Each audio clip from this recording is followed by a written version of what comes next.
Bueno, las fracturas trastrocantéricas, como ya lo hemos nombrado en otras aulas, en otras clases, el fémur proximal se divide en diferentes partes: cabeza, cuello, región transtrocantérica y región subtrocantérica. La región transtrocantérica es una parte del fémur proximal que es extraarticular.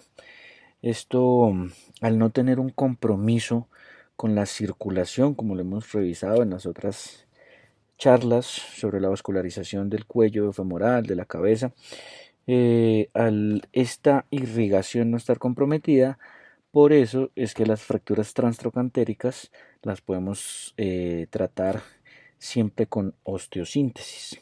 Hay algunas instituciones que hacen reemplazos articulares para fracturas transtrocantéricas cuando tienen algunos criterios asociados como coxartrosis o cocominución, pacientes de alta edad que por tiempos de rehabilitación se benefician de un reemplazo articular. Sin embargo, la gran mayoría de las veces se hace es osteosíntesis y lo que más se usa es el clavo cefalomedular. Em, Cuando estudiamos la histología del fémur proximal, vamos a ver que este está compuesto por una serie de líneas a las cuales le decimos trabéculas, y esas trabéculas tienen unas líneas primarias de tensión y de compresión, así como unas líneas secundarias de tensión y compresión.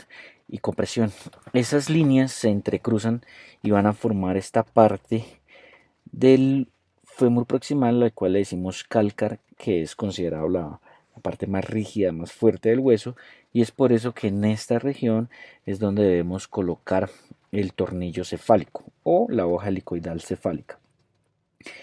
Estas trabéculas también nos sirven para el índice de Zinc o de Zinc, que es la manera de clasificar la desmineralización ósea del fémur proximal, y es utilizado en las osteocitometrías para pues clasificar si tiene osteopenia, osteoporosis. Hay unas medidas que nos sirven como guía para saber la adecuada reducción de las fracturas. Entre esas está este ángulo, que es el ángulo cérvico diaficiario. Ese ángulo alfa debe tener más o menos 130 grados.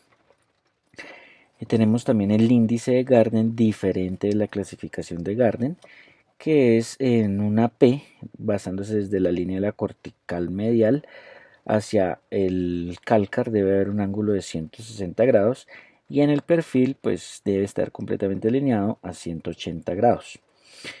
Es importante también entender que el cuello femoral en relación a la cabeza y la diáfisis tiene una anteversión de 10 a 15 grados. Generalmente es 10, 12 grados la mayoría de las personas, y esto hace la diferencia en la rotación de todo el miembro inferior. De hecho, es un problema frecuente en los niños. La consulta típica es que el paciente refiere que el hijo tiene el piecito rotado hacia adentro, que se atropella, se cae, se enreda con su propio pie, que el piecito está hacia adentro, y esto en realidad no es el pie hacia adentro, sino todo el eje del miembro inferior, secundario a una disminución de la anteversión del cuello femoral.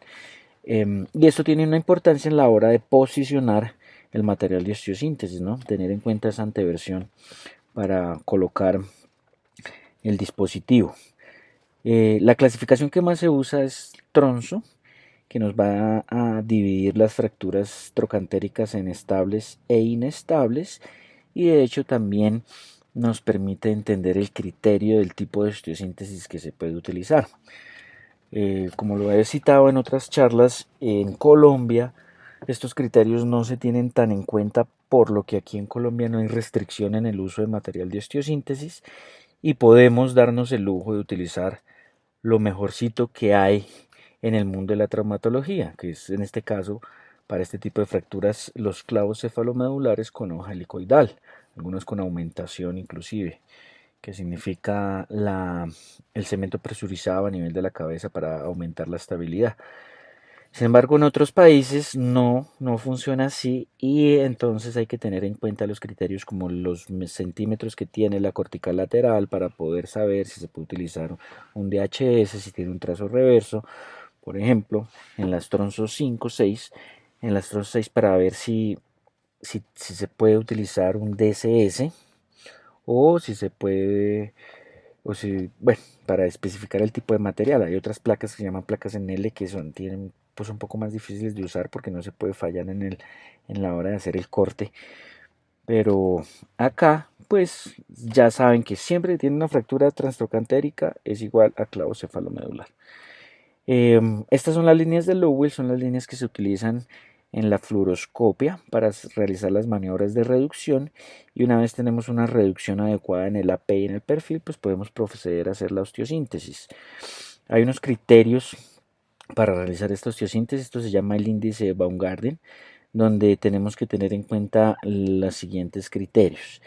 Y es esto: cuando nosotros tenemos una P, tenemos que tener presente la línea media en el AP y colocar este dispositivo, que es la hoja helicoidal o el tornillo cefálico, colocarlo desde la línea media hacia el cálcar. Debe quedar posicionado en el AP este tornillo y debe tener una distancia entre el borde de la cabeza y la punta del dispositivo menor a 5 milímetros. Esta regla en el AP también se cumple en el perfil. En el perfil sí debe estar colocado el dispositivo en la mitad del cuello, diferente al AP, que debe estar de la mitad hacia abajo, hacia la región del cálcar. Y aquí también se cumple el criterio que debe estar del borde de la superficie articular de la cabeza del fémur hacia la punta del dispositivo. La suma de estas dos distancias debe ser menor a 2.5. Si esta suma es mayor a 2.5, es decir, si este dispositivo le queda aquí arriba o si este dispositivo le quedó muy corto, entonces si ese índice de Baumgarten es mayor a 2.5, le va a hacer un fenómeno llamado cutout. ¿Qué es esto? Si le queda el tornillo hacia arriba, entonces va a fallar y va a suceder este fenómeno llamado cutout. Para eso se usa el índice de Baumgarten.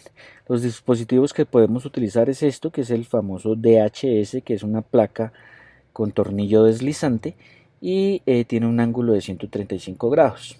Este es un tornillo antirrotatorio que se utiliza con un tornillo canulado. Es el gold estándar dentro de las fracturas trocantéricas estables en los países donde se tienen en cuenta los criterios para el uso del material. En otras circunstancias, con este tipo de restricciones, siempre van a ver que usamos esto, que es el clavo cefalomedular, que tiene la hoja, esta hojita helicoidal, que esta genera una compresión para cerrar el foco de fractura, y un dispositivo de bloqueo distal. Hay unas modificaciones de estos clavos cefalomedulares que tienen estos tornillos antirrotatorios que pueden producir un efecto Z. Bueno, esos otros temas, pero casi no se usa hoy en día. Hoy lo que más se utiliza es el cefalomedular. Entonces, dependiendo del tipo de fractura, si tenemos fracturas estables, que sea tronzo 1 y 2, podemos utilizar tornillos cefalomedulares sin ningún inconveniente. Cuando tenemos fracturas con trazo reverso, que se comportan como una fractura subtrocantérica, entonces usamos un clavo cefalomedular con fijación distal. Eso nos va a corregir